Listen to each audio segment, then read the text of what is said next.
Hello everyone and welcome to the third lecture of the second day of 1 week international e-workshop on Introduction to Geospatial Technology. So our third lecture is on ground truth data collection using GPS.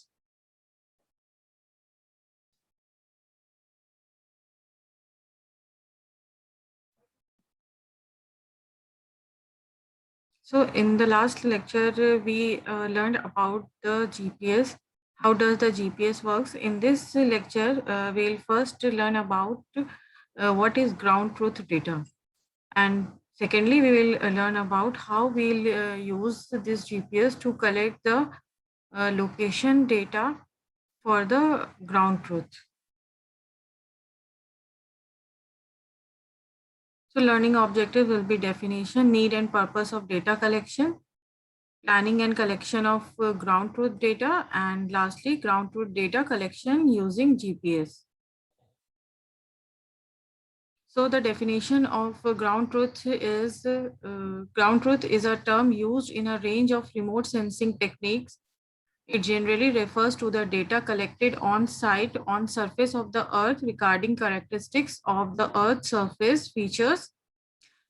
Ground truth data are complementary to the remote sensing data as it helps to link the image data to the ground reality. You should be aware about the term ground truth contains the word truth.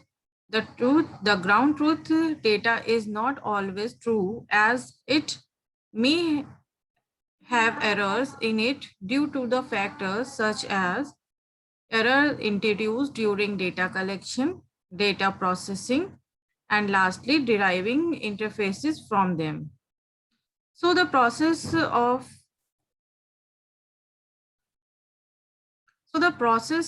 ground truth data collection involves collection of information about the area of field from the survey, analysis of aerial photographs, or high resolution data and personal experience.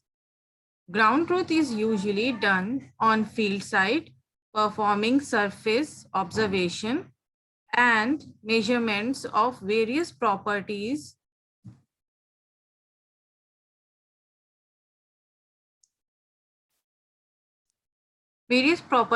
of the ground truth features that are being studied on the remote sensing images. It also involves taking geographic coordinates of the sampling location and comparing them with the coordinates of the image features to understand and analyze the location errors and its effects on your study and analysis output. So more especially, ground truthing refers to a process in which a feature on a remote sensing image is compared to the ground reality in order to verify the image features. In cases where there are maps as output of remote sensing data, interpretation and analysis, it allows to help in determining accuracy of the maps generated by the remote sensing data analysis or image analysis software. This minimizes the errors in the computer-assisted thematic information extraction procedures. So the process of ground truth data is known as ground truthing. Some people also use the term field work or field survey or ground survey or surface data collection or the surface data collection. But basically all these terms are the same and the process involved in all these processes are basically the same.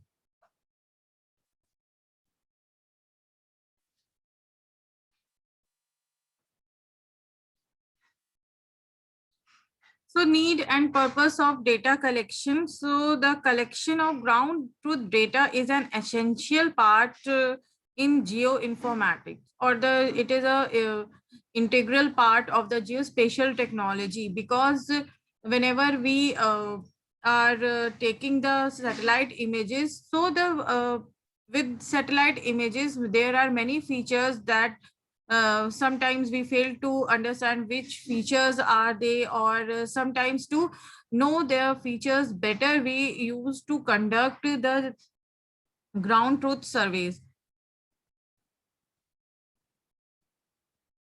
So irrespective of the method of interpretation, generally the ground truth data is divided into two parts. Ground truth data belongs to the first part, is used as a guide for image interpretation, and ground truth data belongs to the second part, is used for validating information derived from the image data. So we are basically more focus on the second part, that is validating information derived from the image data. When the identity and location of image features of interest are known through a combination of ground truth data, available maps, and personal experiences, those areas are known as training sites. So let us summarize here the purpose of ground truth data.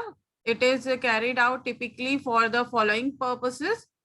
First of all, collection of truth data is an essential part of geoinformatics. To calibrate a remote sensor, to help in remote sensing data correction, to provide reliable data to identify each feature of interest present in image, to aid and guide the process of image interpretation and or analysis. Then to locate representative features of each image features in order to generate their spectral signature so as to model the spectral behavior of specific earth features. And lastly, to assess the accuracy of thematic maps generated and information derived from the images and validating them.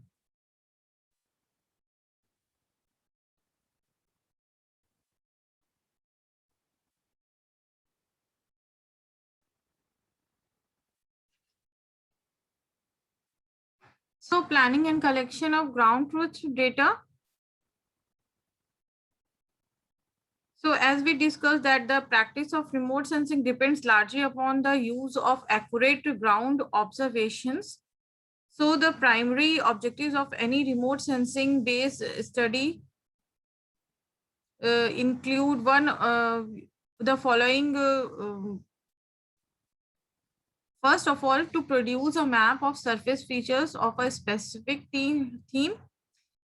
Then to validate or evaluate the final product such as maps. So while planning for ground truth data collection, due to consideration should be, these points should be taken into consideration.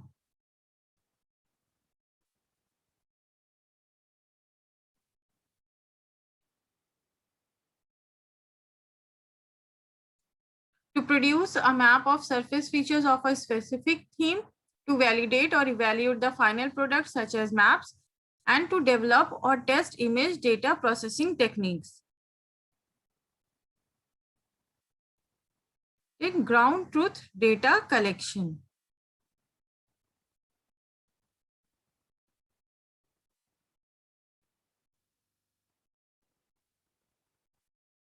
So ground truth data includes minimum 3 elements: attribute, location, and time. When to collect, what we are going to collect, and what are the location that has to be included in the while doing the ground truth survey or ground data collection, and what will be the time. Time is very important if we are working with the satellite images. So the time is very important, like whatever season data we have taken for the analysis purpose, the same in the same time or in the same dates, the ground truth data should be collected. So locational information is helpful in linking the ground observation to match with the corresponding points in images and observations related to time and data. Time and date. Data should also have records about identities of the persons who are involved in the collection process, calibration information for instruments, weather conditions, and other components as required in specific projects.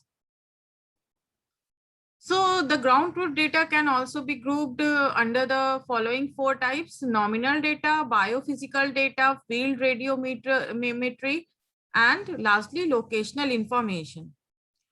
So we are discussing this locational information in this lecture because we are more focused on the GPS and the location information. So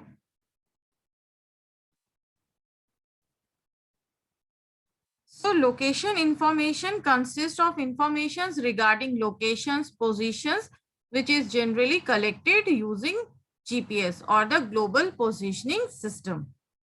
Data can be in point, line, or polygon form. Then it permits attributes gathered in the field to match with the imagery of the same region. Locations of distinctive landmarks visible both in field and on image permit the analysis to match the information. Then the accuracy of location is very important. So the instruments used for locational information in practice, a smartphone or handheld GPS unit is routinely able to estimate the ground truth within 6 to 10 meters of accuracy. Specialized instruments can reduce GPS measurement error to under a centimeter. So to get this accuracy of centimeters, we use the DGPS, that is Differential Global Positioning System, in which there is a rover and a base stations, and they are being calibrated, both are calibrated to get the more accurate information about a location. So we are basically discussing the handheld GPS over here. So this is how the ground truth is very important of here we used different features are the data about the different features are being collected, and some surveys are always done, and that is a part of ground truth only. And this data that we collect using the GPS can easily be displayed using the GIS software. So here we uses the GIS software. See the locations. These locations are being collected using the GIS GPS, handheld GPS. A Garmin handheld GPS is being used to collect the information about the different features. It depends upon the type of data that we are collecting. So the GPS that we have used is having a camera also. So these pictures or the photos are being taken with the help of handheld GPS, Garmin handheld GPS having a camera in it. So all the photographs are geotagged using a ArcGIS software and are displayed like this.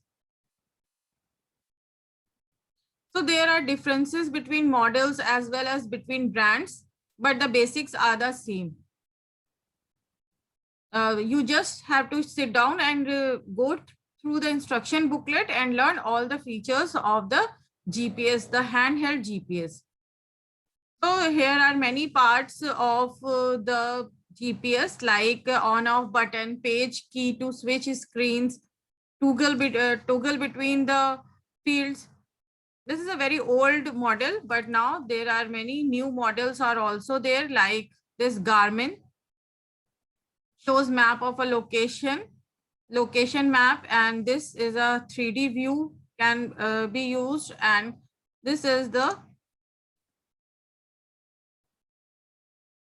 map view where the speed, distance, time, etc. are shown. So this is a Magellan GPS. The main menu consists of the most functions found here, like the start, waypoint, track, maps, or inbuilt maps are also there. You can also put some maps. Then routes, point of interest, media, addresses, etc. are also there. So the system basic look and feel: turns VAS off and off, set compass to kick in when speed to 2 miles per hour, display set backlight. Then the units, you can also select the units like the coordinate system, whatever coordinate system you want, the datum, like if you want to collect the data in WGS 1984, you can select that. Even Everest, if you want to select the Everest 1956, you can select that. Units of can also be selected, like in miles or kilometers you want, or the for the distance and elevation, etc. So the waypoints are the on most Garmins, hold enter key to mark a waypoint, or to go to the main menu to mark the waypoints. Waypoints are the points where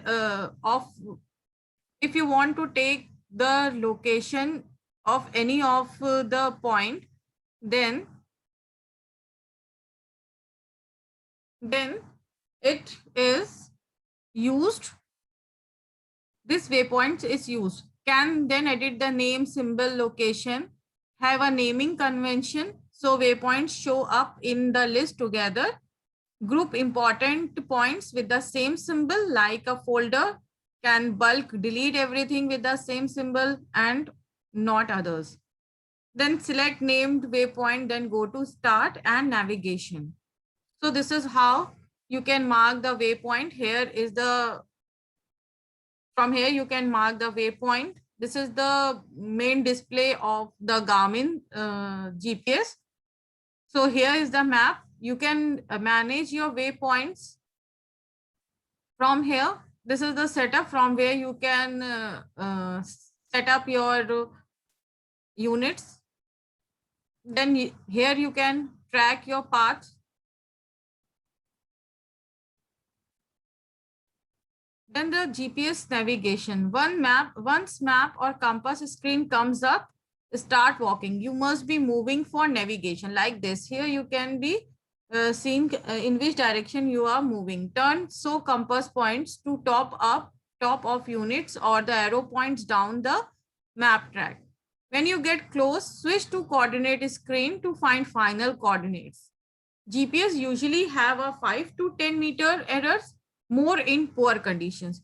So if you are in a covered areas, then you will be having less accuracy. Thank you. With this,